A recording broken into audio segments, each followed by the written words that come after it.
Welcome to the PJ Hoop Podcast. I'm your host, PJ, and on today's episode, we'll be covering the Western Conference, specifically the Pacific Division. So that entails the Los Angeles Lakers, the Los Angeles Clippers, the Phoenix Suns, the Golden State Warriors, and the Sacramento Kings. Now, before I dive into that, I just want to let you guys know, last episode, I covered the Atlantic Division, so if you're interested in that, the link is right above the video, okay? So, before I deep dive into today's episode, I kind of just want to give you guys a brief overview of the 5 topics that I'm going to be going over. I've gone over them last couple episodes, but if it's your first time checking my videos out, I kind of just want to give you a preview of what's going to entail. Okay, so the 5 topics that I'll be going over in today's episode will be the team's contract situation, players to watch for, rookie expectations, and also the team's floor and ceiling, and then lastly, the team's draft capital, okay? Now, before I deep dive into the Pacific Division, I also want to give you guys an update and a preview of next episode. So next episode, I'll be deep diving into the Southwest Division. So that entails the Dallas Mavericks, the San Antonio Spurs, the Houston Rockets, the New Orleans Pelicans, and the Memphis Grizzlies, okay? So you're not going to want to miss next episode when I deep dive into those 5 teams, okay? So we're going to just deep dive into today's episode and get straight to it. So pertaining to the 5 topics, I just want to kind of give you guys a more deep dive on that. So team's contract situation, self-explanatory. I'll go over some important contracts that are getting ready to expire or that are like on team-friendly deals or whatnot, okay? And then secondly, I'll go over the rookie expectations. So my expectations for the rookies, if they have them on their team. And also I'm being vague when I'm giving you guys my rookie expectations because I don't want to give away none of my personal predictions, okay? Because at a later episode, I'll actually give my season predictions. Same thing applies with the team's floor and ceiling. I gotta somewhat be vague, so don't get mad at me if I'm giving you like a crazy wide range on the team's floor and ceiling. It's so I don't give away my own personal, like, true opinion, okay? And then also we'll go over the players to watch for, at least players I'm going to be keeping my eyes on, and then also the team's draft capital, okay? So let's get straight to it. We're going to just kick it off with the Pacific Division with the Los Angeles Lakers. The Lakers last year finished 47-35. Offensive rating finished 15th. Defensive rating finished 16th. And so we'll just deep dive into their contract situation, okay? They're over the first apron, which if you guys are not familiar with the aprons, you'll have to do the research yourself because I could sit here for 20, 30 minutes and explain the apron to you guys. I don't want to use up your time, okay? You can look it up on Google and explain it in a very transparent way, okay? But they're over the first apron, under the second apron, and players that are, contract situation for some of the players. Number 1 is obviously the big gun, LeBron himself. So he has 1 year left on his deal, and then he has a player option for next season. I have been saying this for since like my second episode, since I started recording. I have been saying it. I'm going to keep saying it. I do think LeBron has 2 years left. I believe he'll play this year, and then next year will be his last year, and I believe that. I'm going to tell you guys why I believe that. So 2026, the All-Star game is going to actually be at the Intuit Dome. What a better way to go out for LeBron than for his last All-Star game to be in LA. I think it's just going to line up that way. And also it's going to bring insane revenue, insane attraction to the Intuit Dome as well. It just, to me, marketing-wise, it makes sense, okay? So I think we got 2 years left of LeBron, unfortunately. So, but I could be wrong. We'll see. We'll see if I'm wrong. We'll see if I'm right. My Laker fans, you comment down below. You let me know how long you think LeBron is going to stay with the Lakers, okay? Number 2 player. Another player's 80s extension kicks in starting next season at $54 million. D'Angelo Russell has 1 year left on his deal. Christian Woods has 1 year left. Jackson Hayes has 1 year left. And Cam Reddish has 1 year left. Okay, so that's their contract situations. Next, I want to go over the rookie expectations. So they drafted Dalton Knecht in this year's draft. And I believe Dalton Knecht, I liked how he performed at Tennessee. He was Tennessee's go-to scorer. Before Tennessee, he came from a smaller college, if I remember correctly. But he performed very well last year for the Vols. Very, very well. I liked his game. I even liked that the Lakers got him. Truth be told, I would have liked to have seen Philadelphia grab him. But I also understand, they ended up getting Paul George and whatnot. But I would have still liked to see them getting Dalton Knecht. But yeah, the Lakers took Dalton Knecht. And my expectations for Dalton, straight up, is that I think he has a immense opportunity to lead the Lakers in scoring coming off the bench. If you look at who's coming off their bench, I mean, I'm just going to give it to you guys. I'm giving the information to you guys, and you guys let me know if I sound crazy or not. But I think he has an opportunity. I'm not saying he's going to do it, but I'm just throwing it out there to you guys. So if it happens, you know who told y'all, you know? But they have Gabe Vincent coming off their bench. Gabe Vincent, we know, has an injury history, so I'm not going to bank on that. Jared Vanderbilt is not an offensive player, so I'm not banking on him. Max Christie is an interesting one, no doubt in my mind. I talk more about him later on when I cover players to watch for, but Max Christie is somebody that potentially could be it. Jalen Hood-Schifino, he's not going to get any run. We know that. Christian Woods is already injured, so not going to bank on that. And then Cam Reddish just hasn't panned out, unfortunately. So, but I do think he has an immense opportunity to become the leading scorer for this team off the bench. Really, as he gains the trust of LeBron and AD throughout the season, and he's on day one is going to be one of their better shooters. So I expect Dalton to come off the bench. It'd probably take somewhere between, I'm going to say 5 to 7 shots a game, roughly, I'm estimating, but we'll see. We'll see. I could be wrong. The other rookie they drafted, we all know it. It's LeBron's son. It's Bronny James. I don't expect him to play on the team much. I do think there will be a time, maybe the first game of the season or at some point in the season, where he actually will get run. But that's just so we can say we've seen that history of a dad and a son playing together, so that history can be made. But other than that, I don't expect him to be a major contributor to this Los Angeles team, at least this year, okay? The team's floor and ceiling, in my opinion, again, just so you guys know, I am being vague because I don't want to give away any of my predictions. So it is going to be kind of wide on all these teams, okay? Their floor, in my opinion, is the lottery, which can entail, 1 to 15 is the lottery. So I can see that, or I can see them getting back to the conference finals. I didn't put the finals just because, I don't know, I think that's a little too wide. Sorry, Lake Show. I'm sorry, but I think that's a little too wide. But my honest opinion, I kind of just said it a little bit ago. I think this is LeBron's. I think we got 2 more years left of LeBron, Unfortunately, that's it. I think I've been very fortunate enough to be able to watch LeBron all throughout middle school and throughout high school, and even to this point, it's been kind of a blessing being able just to watch him and what he's contributed to the game. And he'll for sure be missed once he's gone, of course, like all legends. But I'll talk more about LeBron at a later date, okay? Another expectation and thing I'm looking forward to is JJ Redick, first-year head coach. He's a Duke alumni. Full disclosure, I am a Duke basketball fan.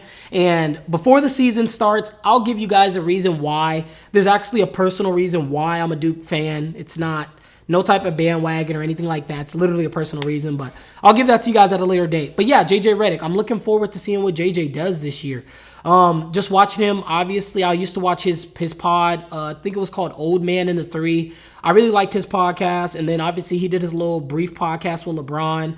JJ knows the game, So I'm interested to see how he uses AD, because I know he's even said it. Even when he was on his podcast, he was saying how he would use AD as like a hub, kind of like a Jokic. So I'm interested to see how he uses AD this season. How I believe he's going to use Max Christie quite a bit since Darvin Ham didn't. I do think Max Christie is going to be a very featured player in this upcoming season for the team. And I'm also to see how he uses LeBron. Does he use LeBron more as a big man? Does he use Bron as more of a guard? Does he use him, universally like most do? I'm interested just to see how JJ does this year. And I think he will do well. I believe in JJ Redick. I do believe he'll do well this year. And most importantly, I think he'll help the young guys, progress and grow. And that's what I'll be looking forward to with JJ Redick. Now, I'm ready to go over my players to watch for. First player, I kind of talked about him earlier, D'Angelo Russell. It's a contract year for D'Angelo Russell. What does D'Lo have left in the tank so he can get that next contract? I mean, we're going to find out. We're going to see what D'Lo got. Obviously, in the playoffs, he's had his moments. But yeah, I'm interested to see what happens with him. It's contract year for him. So that's something I'll be keeping my eyes on. Another player is Anthony Davis. After what he did last year, playing about 70 games, and then also him playing in the Olympics. And I think him playing in the Olympics could potentially benefit him, just being around a team of all-time greats. I think that could very much benefit him. Being around, obviously he's around LeBron every day, but being around KD, being around Steph, being around Joel Embiid, being around Devin Booker, being around Anthony Edwards, Tatum, Bam, Drew Holiday, Derek White, the rest of the players, if I forgot somebody, Tyrese Halliburton. Like, I think he could, I think he probably took something from that experience. And so I'm interested to see what that is, what he took from that experience. And that's something I'll be keeping my eyes on with Anthony Davis. Another player, I kind of named him earlier too, Max Christie. I believe Max Christie is going to make a leap this year. He went to Michigan State, so I've been following Max Christie since he was at Michigan State. Michigan State actually played Duke in the NCAA tournament, and I remember he was causing me stress, okay? I'm going to be real. He was causing me stress. He was making me mad. So I respect Max Christie game, and I thought it was odd that he hasn't really gotten run and with the Lakers. Like, the Lakers need scoring and shooting. The boy can score and the boy can shoot. So that's somebody to be looking forward to. I believe this is year 3 for Max Christie, if I remember correctly. You guys let me know if I'm wrong, if it's year 3 or year 4. I think it's year 3 for Max Christie, though, but I expect him to make a leap this year, really with J.J. Redick at the helm, okay? So that's somebody I'll be keeping my eyes on. Another player I'll keep my eyes on is Mr. Christian Woods. He said on social media it was going to be scary season for everybody or whatnot. We'll see if that comes true. The dude's already been injured. So, that's just another person I'm keeping my eyes on. But that's more for giggles, just to laugh and mess around. But, so yeah, those are players I'm keeping my eyes on. So next thing is the draft capital for the Los Angeles Lakers.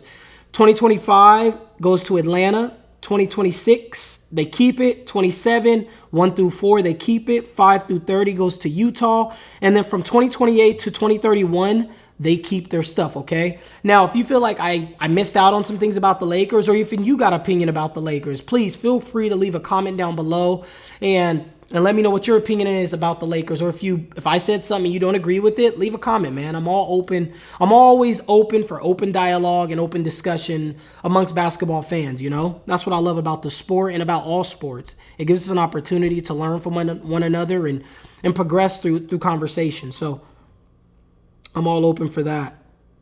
The next team I want to go over is the Los Angeles Clippers. Now, the Clippers finished last season 51-31. Offensive rating, they finished 4th. Defensive rating, they finished 17th. Their contract situation, they're barely under the first apron. They're for sure under the second apron by a good margin. And their player contract situation, James Harden has 1 year left on his deal. He has a player option next summer, so it'll be interesting to see what he does there. PJ Tucker has 1 year left on his deal. Terrence Mann has 1 year left on his deal. Nick Batum has 1 year left on his deal and a player option next summer. Bones Highland is a restricted free agent. Amir Coffey has 1 year left on his deal. Kevin Porter Jr. has 1 year left on his deal, and he has a player option next summer. And then Mo Bamba has 1 year left on his deal. Rookie expectations for the Clippers. They drafted this kid named Jordan Miller out of the University of Miami. I personally wasn't familiar with Jordan Miller until I seen him play in the Summer League, and the dude was flat out balling in the Summer League. He shot crazy efficient. I don't have the numbers in front of me right now, but if I remember correctly, he shot like 55% from the field and like about 41% from 3, and I think like 80% from the line, but he averaged, I think, like 26 points a game or 27 points a game in the Summer League. Crazy efficient numbers, and he led the Summer League in scoring, actually. And I actually talked about him in episode 4 of my podcast when I was talking about the Summer League. So if you're interested to see, I actually did more of a deep dive about him and a couple other players in that episode about the Summer League. So if you're interested in that, go ahead and check it out on my profile. Go ahead and check it out, my Summer League episode. But that's Jordan Miller. I'll be interested to see if he actually cuts the rotation this year or if he was just a Summer League darling. Another player that they drafted was, I just named his brother, Max Christie, but they drafted his younger brother, Cam Christie, from Minnesota. I think he'll probably be in the G League this year with promise probably next NBA season to see more minutes. But yeah, so that's just a name I wanted to throw out there to you guys, is Cam Christie. The team's floor/ceiling, again, if you're just now tuning into the episode, with the team's floor/ceiling, I'm very vague about it. And that's simply because I don't want to give away my personal predictions. So just keep that in mind as I'm giving you the team's floor and ceiling. I'm being vague because at a later episode, I will give my actual opinion. Team's floor, in my opinion, is the lottery. I think their ceiling is a second round competitive series. So that's that. Next is my opinion about the team. I'm excited to see the new arena, the Intuit Dome. I've seen videos about it. It looks amazing. I'm going to do my best to at least make an appearance to see one of those games live, because I really do just want to experience the Intuit Dome and see what that, because it's insane, okay? If you haven't seen a video about it, look it up on YouTube or even just Google it. You got to see it. It's insane. They have like a crazy student section. Like the bars and everything are amazing. The screen is massive. It's a beautiful thing. It's a thing to behold. And then outside they have like basketball courts and stuff and a big screen out there. All types of stuff. You got to check it out, man. You got to check out the Intuit Dome. And then if you're just now tuning into this specific segment, the All-Star Game is actually going to be at the Intuit Dome in 2026, okay? Another thing, in my opinion, is also, I do believe Ty Lue is one of the best head coaches in the NBA, and I think this season we're really going to get a chance to see that, because obviously this team is not what it has been in years past, so this is going to give him an opportunity really to coach this team up. We've seen great coaches do it before. We've seen Greg Popovich do it. We've seen, I think, probably the best of the best doing the most with the least is Eric Spoelstra. So I'll be keeping my eyes on Ty Lue and what he's going to do this season. And then, of course, the biggest thing, another opinion of mine is Kawhi Leonard going to give us another 70 games this year? That's something that I'll be keeping my eyes out for, and I'm pretty sure all you guys will be keeping your eyes out for. Is Kawhi going to give us enough games again this year? My players to watch for, I kind of just named him, is James Harden. Somewhat of a contract year for him. Does he have it in his tank to take 17 to 18 shots a game? I'm not asking him to be Houston James Harden or even Brooklyn James Harden. Brooklyn James Harden was balling too. Let's not forget. But I'm just wondering if he has it in him to be aggressive on a nightly basis, because that is what this team is going to need. They're going to need him to be aggressive and to average about 23 to 24 points a game, 8 to 9 assists a game, for this team really to do what they're going to do.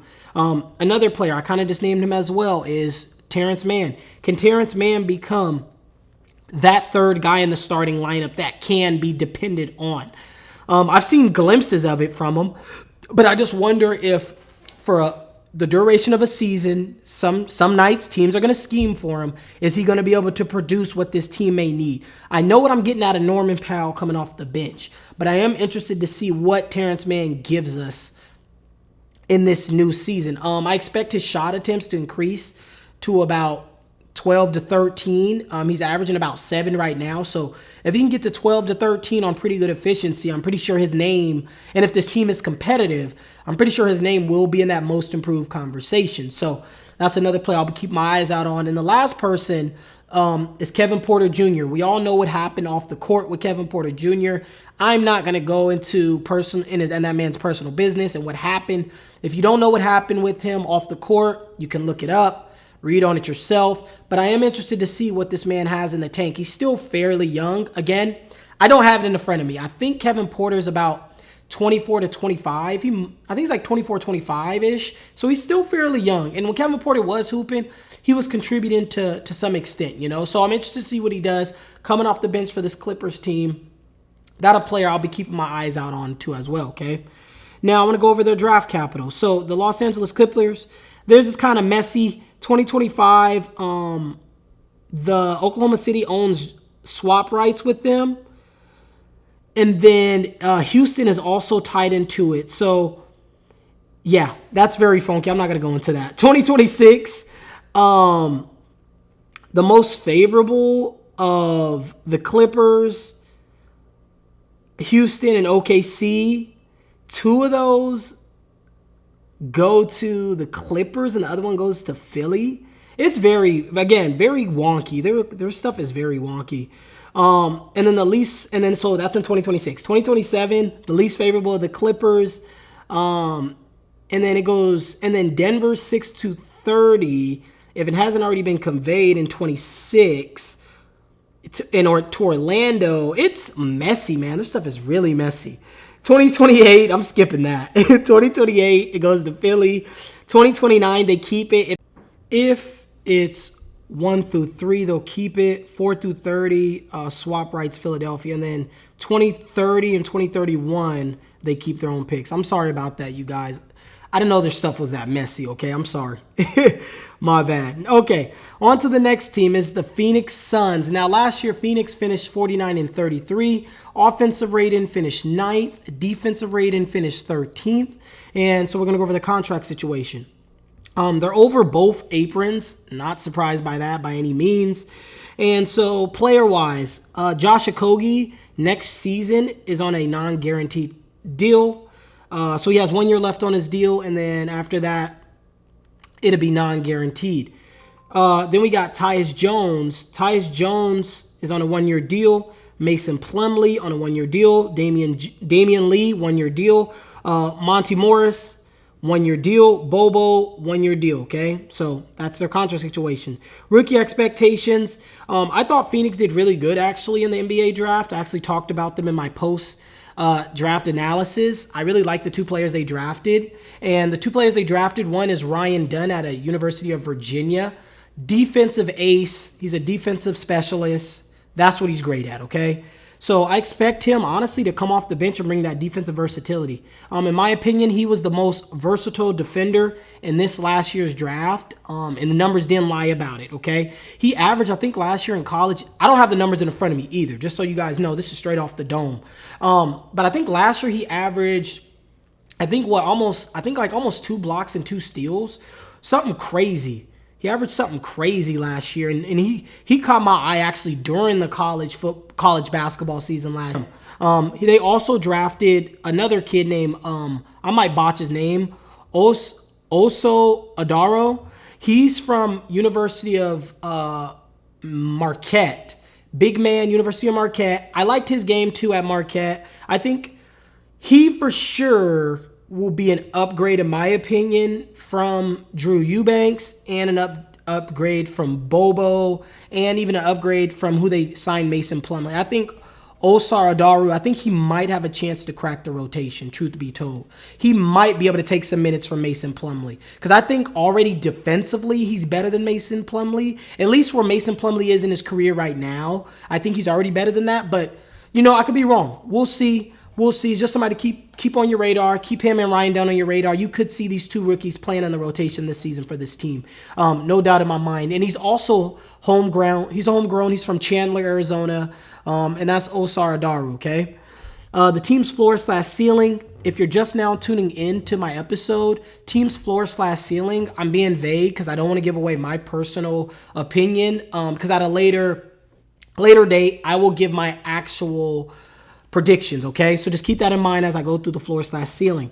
So the floor, in my opinion, is the play-in for Phoenix, and I think their ceiling is winning the NBA title. I think that's a fair assumption when you have the players that they have, the 3-headed monster. Opinion-wise, I like what Phoenix did over the summer. I liked how they revamped their bench. Obviously, got a proven point guard in Tyus Jones. They got a coach in Coach Bud. Coach Mike Budenholzer. His defensive ability is something that I think he's had in his tank. I just don't know if he's been able to do it at the NBA level. Maybe it's because the type of players you got to guard in the NBA. I don't know. But I do expect to see him improve defensively this year. And also Kevin Durant coming off the Olympics, just being steady. Okay, let's be real. We know Kevin Durant is, if not the purest hooper we've all ever seen, he's top 3, okay? We already know we're getting out of KD, a quiet 26, 7-4, 50-40, 89. We already know we're getting out of KD, okay? But really about Booker. I'm interested to see how Booker comes off of the Olympics and being around all those great players, being around LeBron, Steph. Obviously, he just, he's now got a year under the belt with KD. But just being around those players, how does that go for Book? I'm interested to see how he comes out. And then another opinion I have is on Yusuf Nurkic. I seen that he slimmed down over the summer, which I liked. I thought that was really good, slimming down for him. But also him being in Coach Bud's system. We've seen what players like Brook Lopez and Bobby Portis were able to do in Coach Bud's system. So I actually expect Nurkic to try and emulate, or at least be the type of system player those players were for Coach Bud in Milwaukee, is what I'm anticipating. But we'll see. I'm just giving my thoughts on it, okay? Like, I can see him benefiting from being with Coach Bud. So that's another opinion I have on him. Players to watch for, and this is somewhat of an opinion as well, is Bradley Beal.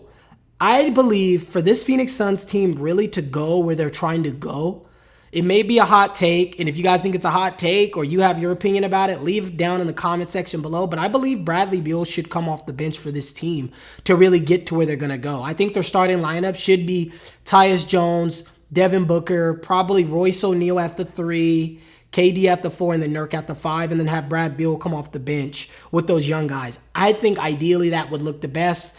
And then coming off the bench, he could still give you, 14 to 15 shots a game. And then down the stretch of games, depending on what the matchups are, he can start. He can, be in the last 5 minutes of the game or the last quarter or whatever. But I think really for this team to go where they're going to go, I think he should come off the bench. Don't get me wrong. Book didn't play the point guard spot horrible last year. His assist-to-turnover ratio was solid.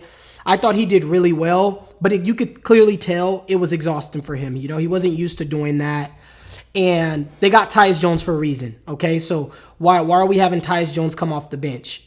I think he should start. I think Brad Beal should accept coming off the bench. Will he? I doubt it, but that's something that I wanted to just put out there to you guys. And again, he's a player I'm going to be keeping my eyes on how he adjusts, to a potential new role this upcoming season. Another, I kind of just talked about it, is that Mason Plumlee, also Adaru's, what that looks like between those two players. Can Adaru steal some minutes from Mason Plumlee? Again, I think he could actually contribute to this team this season more than Mason Plumlee potentially because he is younger, so he's going to have fresher legs, Also want to go over the team's draft capital. Their draft capital, again, is kind of messy just like the last one.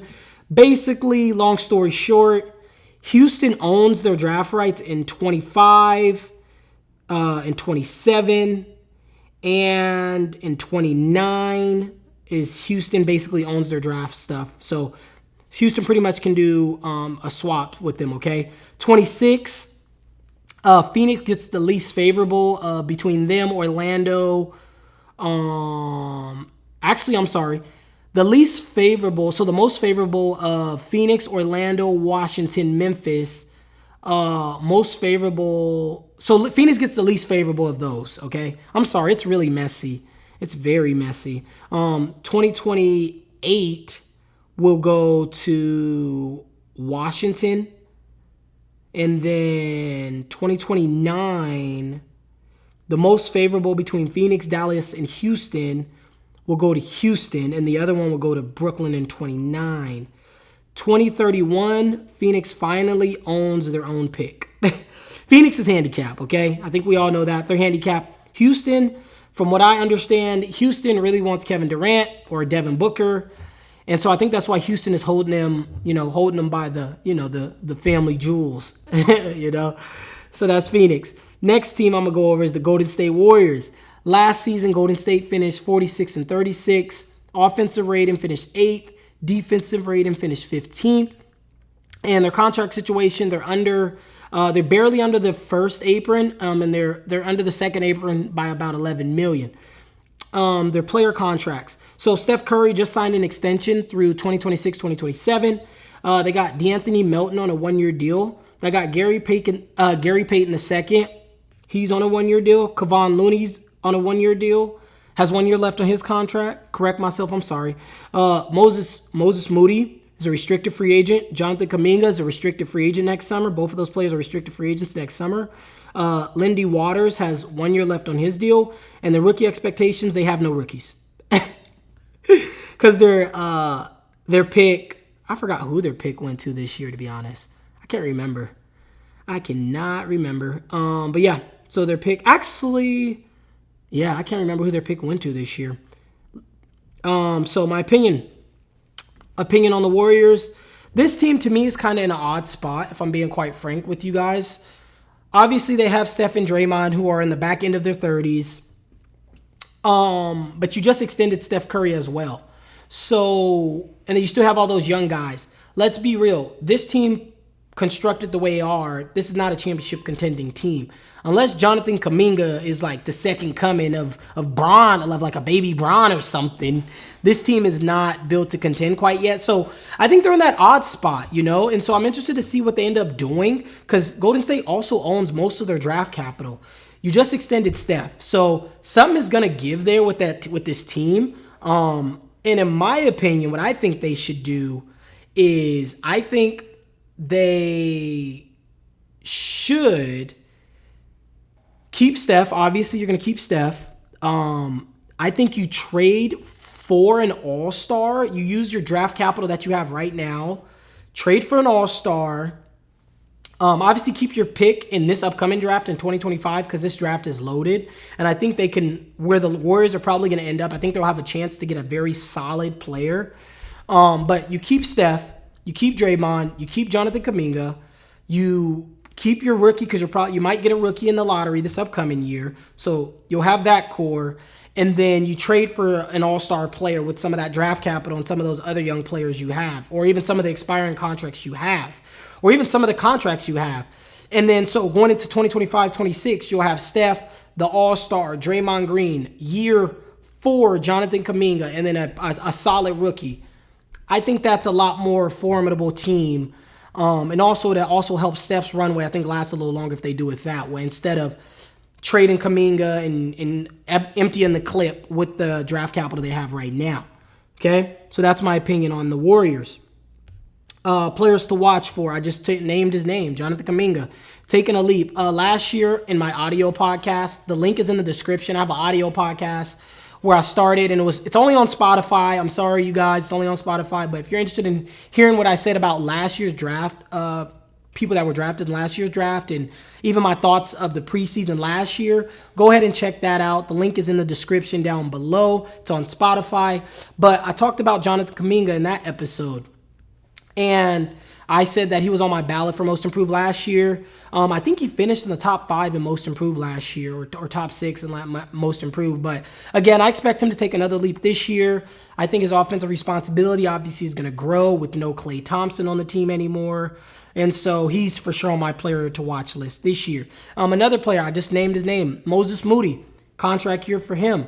He's a restricted free agent. So I'm interested to see, does he actually, is he going to be somebody that sticks around with this team long term or not?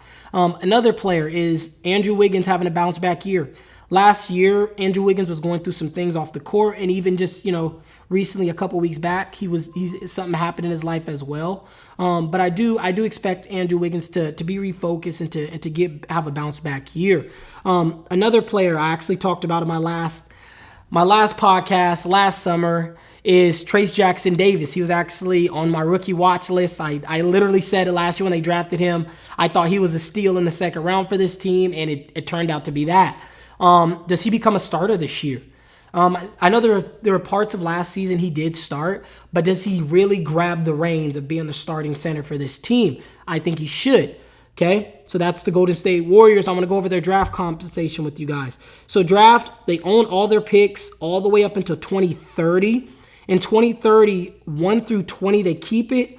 21 through 30 goes to Washington. And then 2031, they keep their pick. So, again, they have a treasure chest of stuff that they can do, okay? If you feel like I missed out on something with the Golden State Warriors, please, down in the comment section below, leave me your opinion about the Warriors. If you like the point that I talked about the Warriors, let me know down in the comment section below, okay, Golden State fans? Next team is the Sacramento Kings. Sacramento last year finished 46-36, 13th in offensive rating, 14th in defensive rating. And I'm going to go over their contract situations now with the Sacramento Kings. Sacramento is barely under the first apron, but they are under the second apron by a good margin. Their contract situation, De'Aaron Fox has 2 years left on his deal. In my opinion, he's someone to monitor. He's a clutch client. And could he be heading to the Lakers? We don't know. We'll see what happens. I don't know. I'm just throwing it out there. He's somebody to monitor regardless if it's the Lakers or not. I just said the Lakers because we all know Clutch and the Lakers are like that, okay? So we know that. And AD is going to need a running mate once LeBron retires in 2 years. So we'll see what happens. I think them getting DeRozan is going to... Actually, I'll dive into that in a second when I get to my opinion about them. But so that's De'Aaron Fox. 2 years left. Somebody to keep your eyes on. Next guy is Trey Lyles. Has 1 year left on his deal. Keegan Murray is extension eligible next summer. So this is somewhat of a contract year for him. And then Jalen McDaniels has 1 year left on his deal. They also have Keon Ellis. He has a team option. It's guaranteed. It's guaranteed they're going to pick it up. Okay, it's only for $2 million. And in my opinion, Keon Ellis really showed himself last year defensively. He's a really, really good player. If you guys are not familiar with his game, I would tune into Sacramento's games just to see it, man, because he's a dog. You know, shout out to Keon Ellis. He's a dog, man. And shout out to that front office for getting him on a bargain, man. $2 million for a guy like that. Guys like that are going for at least almost close to $10 million, okay? They got Kobe Jones. He's on his contract after this year is non-guaranteed. And then they got Alex Lynn on 1 year left on his deal. Rookie expectations. They drafted Devin Carter. Devin Carter, to me, is a better version of... He's a better version, but also a version that they were hoping Davion Mitchell was going to be. That is what Devin Carter is, okay? He's a better version of Davion Mitchell. I'm just going to leave it at that.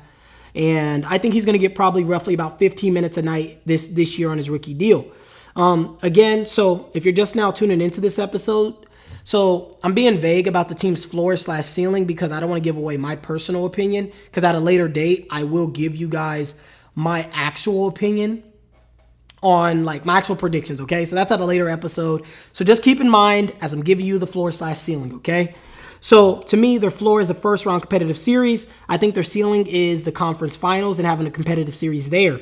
My opinion, I kind of had to bite my tongue a little bit, but it's watching DeRozan, watching DeMar DeRozan and him and Sabonis working in the pick and roll together. I think that's going to be a very, very formidable pairing with those two in the pick and roll, really in the clutch time. We know DeRozan is ultra clutch. Him and De'Aaron Fox are statistically two of the more clutch players in the NBA. You're adding DeRozan to the fold, but I really am excited to watch him and Sabonis in the pick and roll. Actually, I'm really, really excited about that.